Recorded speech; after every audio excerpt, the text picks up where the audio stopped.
जी आपको बता दूं कि मैं यहाँ हूँ, बट मेरी लाइफ में मेरा जो सबसे बड़ा टारगेट था इंडियन आर्मी का। My father was selected in 1965 वार। मेरे फादर 1965 के वार में सिलेक्ट हो गए थे। वो इसलिए क्योंकि उनका जो शूटिंग वाला जो पोर्शन था, स्नैपर्स थे वो जबरदस्त। जहां एक गोली जिसमें से बुल बोलते हैं जो सेंटर पॉइंट होता है, जहां से एक गोली निकली उसी में से बाकी सारी गोलियां उसी क्षेत्र से निकाल देते थे। बट वो जमाना था जब वैसे भी जैन लोग तो सेना में भेजते नहीं है, ठीक है। और वो जमाना था तब उन्होंने ये कह दिया था घर पे जो बुजुर्ग थे कि तू अगर सेना में जाता है तो तेरा पढ़ना बंद करवा देंगे। वो आ गए वापस, ज्वाइन नहीं किया उन्होंने, उनको कमीशन मिल रहा था। सेना में कमीशन होता है, जूनियर कमीशन होता है, सीनियर कमीशन होता है। 15 ईयर्स, 7 ईयर्स, 10 ईयर्स आप वहां पे सर्विसेज दे के वापस आ सकते हैं रिटायर्ड होके। So that was the great thing with me, और ये मुझे विरासत में संसार मिला। तो मैं भी उसी तरफ हुआ और मैं भी बहुत अच्छा शूटर था। अब तो खैर नहीं करता हूं, जब तक था। पर मुझे भी जब मैंने सेकंड लेफ्टिनेंट के लिए सीडीएस एग्जाम क्लियर किया तो मैं सिर्फ शायद 1 या 2 सेंटीमीटर से मैं रह गया हूं। मतलब मैंने जो रिटर्न होता है टेस्ट बहुत टफ होता है। फिजिकल में जाके मैं अटका, जबलपुर गया था और सिर्फ 25 पोस्ट थी हर स्टेट से, एक को था लेना था। तो जब मैं गया तो मेरी हाइट भी कम थी, बड़ा नाजुक सा था मैं। तो जो कर्नल और कैप्टन और ब्रिगेडियर थे जो वहां पर सिलेक्शन जो कर रहे थे, वो कमेटी थी, बोले बनिए तो यहाँ क्यों आ गए? बोले तेरे को रेगिस्तान में भेज देंगे, तेरा तेल निकल जाएगा।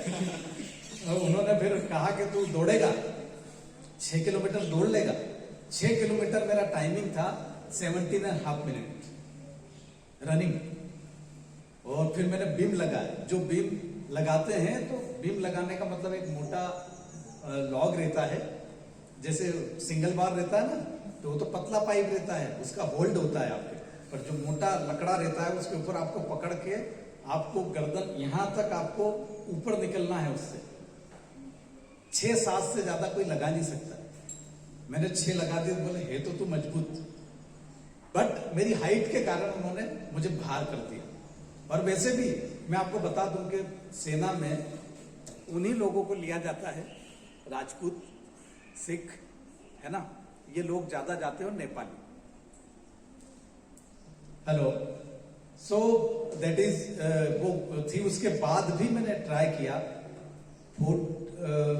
2014-13 में एक बार फिर मेरे पास सेना से कॉल आया, टेरिटरी आर्मी से। तब निश्चय की तबीयत खराब थी और उसको सीवियर मलेरिया था, तो वो हॉस्पिटलाइज था। डॉक्टर जेन ने तो मेरा तो मेडिकल सर्टिफिकेट दे दिया था, और उसके कारण मैं नहीं गया, नहीं तो मैं उसमें भी जाने का इच्छुक था। और इसीलिए ये जितना भी ताना बाना आप देखते हैं, कमांडो यूनिफॉर्म या ये शुरू से स्कूल में रहा है। शुरू से स्कूल में कमांडो ट्रेनिंग चलती थी है। जिनको जो बच्चे पुराने हैं उनको मालूम है। और वार डेमो या वार की जितनी भी स्ट्रेटेजी है वो सारी मैंने आर्मी अटैचमेंट कैंप किया है। सिर्फ मैं आरडीसी कैंप में नहीं जा पाया, साइंस का स्टूडेंट था, इसलिए मैं इसलिए बता रहा हूं आपको कि आज से मैं एक नए प्रोग्राम का आगाज कर रहा हूं, और वो है बचपन बचाओ। बचपन बचाओ, क्योंकि मैं देख रहा हूं कि हमारी जो जनरेशन है उसका बचपन जो है इलेक्ट्रॉनिक गैजेट्स और दूसरी एक्टिविटीज में उलझ गया है। उसकी क्रिएटिविटी खत्म हो गई है। उसका मोटर डेवलपमेंट, आप समझते हैं मोटर डेवलपमेंट ये है कि अगर कोई भी बच्चा नेचुरल वे में, हमें नेचुरल वे में ग्रो करना ज्यादा जरूरी है। हमारे यहाँ क्या हो गया है कि हम सारे कहाँ रहते हैं, घरों में हो गए हैं। हमने खेलना छोड़ दिया है। बच्चे कहाँ खेलते हैं आजकल, सिर्फ मोबाइल पे खेलते हैं। फिर सीधे थोड़े से बड़े होते बाइक पे आ जाते हैं, है ना। बाइसिकल बीच में से चला गया है, सीधे बाइक पे आ जाते हैं और फिर सीधे। और अब तो ऐसा भी हो गया कि सीधे वो चलना सीखते हैं और सीधे कार में बैठते हैं, ठीक है। तो यहां से क्या हुआ है कि बचपन आपका खत्म हो गया है, मोटर डेवलपमेंट खत्म हो गया है, आप में वो जिसको कहना चाहिए पैशन नहीं बचा है, और ना ही उतना सर्वाइवल स्ट्रगल नहीं बचा है। अगर स्ट्रगल आपकी लाइफ में आ गया तो आप घुटने टेक देंगे, क्योंकि आपको जिस तरीके से हर फैसिलिटी को थाली में सजा के दिया जा रहा है, उसके अकॉर्डिंग ये हो रहा है कि बच्चे बहुत जल्दी, मुझे दुख है इस बात का, मैं इसका एक एग्जांपल बताता हूं, अगर स्कूल खुले होते तो शायद हो सकता है कि वो जो बालक जिसने एक सुसाइड किया है वो नहीं होता। ये उसका नतीजा है कि अकेला नहीं है, ये तो हमारे आसपास के सराउंडिंग से है। पर ऐसे बहुत सारे बच्चे हैं जिनको मैं देखता हूं कि जो मतलब जिसकी पर्सनैलिटी ट्रेट में, जिसकी साइकोलॉजी में चेंज आ गया है। आप खुद अपने आप में देखेंगे, जो बड़े हो चुके हैं वो खुद समझ रहे हैं कि ये जितना माहौल है उसके कारण हम कितने अंदर से कितने कमजोर हो चुके हैं। तो बचपन बचाने की जरूरत है। आप सारे लोगों से आप खुद की अपना युवा अवस्था बचाएं, और ये बच्चों का बचपन बचाएं, नहीं तो कुछ भी नहीं है। जब लोग हमें एडॉप्ट कर रहे हैं पूरी दुनिया में, हम उस दुनिया की तरफ भाग रहे हैं। तो इसी संदर्भ में मैं थोड़ा ज्यादा जब भी बोलता हूं तो थोड़ा ज्यादा थॉट्स मेरे निकल आते हैं बाहर, ठीक है। पर ये है कि बचपन बचाओ मैं आज से स्टार्ट कर रहा हूं, और इसके लिए सबसे पहले आप सभी को, मैं जितने लोग हैं जितने लिखना जानते हैं अच्छे से, वो पत्र लिखे प्रधानमंत्री महोदय को, मुख्यमंत्री महोदय को, कि अगर ये नहीं बचाया तो, अगर इस साल भी अगर ये ऐसा ही निकल जाता है तो आप समझ लेना कि नेक्स्ट ईयर क्या होने वाला है। जो एक है ना, ये 10 तक जाएगा, जो एक ही हुआ ना 10 तक जाएगा। मतलब मेंटली डिस्टर्ब हो गए। मैं आपके घर में जो बच्चे हैं, आप खुद अपने आप को देखो कि आप कैसे जवाब देते हो पेरेंट्स को और अपने बड़े को।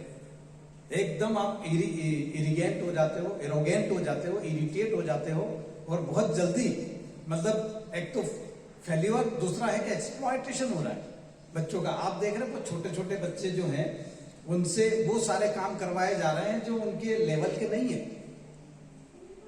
सिर्फ इसलिए सोशल मीडिया पे उनका बना के डाल दे, डांस करवा रहे हैं, सवेरे से शाम 5 बजे तक उनका शूट चल रहा है, घर पे ही माता पिता ये काम कर रहे हैं। तो वो बच्चों का जो चाइल्ड साइकोलॉजी मैंने पढ़ी है, अगर उनको इस तरीके से स्ट्रेस, क्योंकि उसके ऊपर भी स्ट्रेस रहता है ना, परफॉर्मेंस वाला स्ट्रेस, जो स्ट्रेस है वो बहुत खतरनाक होता है।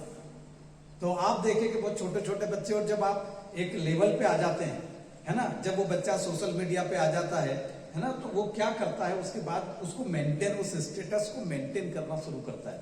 और जब मेंटेन करना शुरू करता है तो उसके सराउंडिंग को वो कैसे भी करके ओवरलैप कर जाएगा।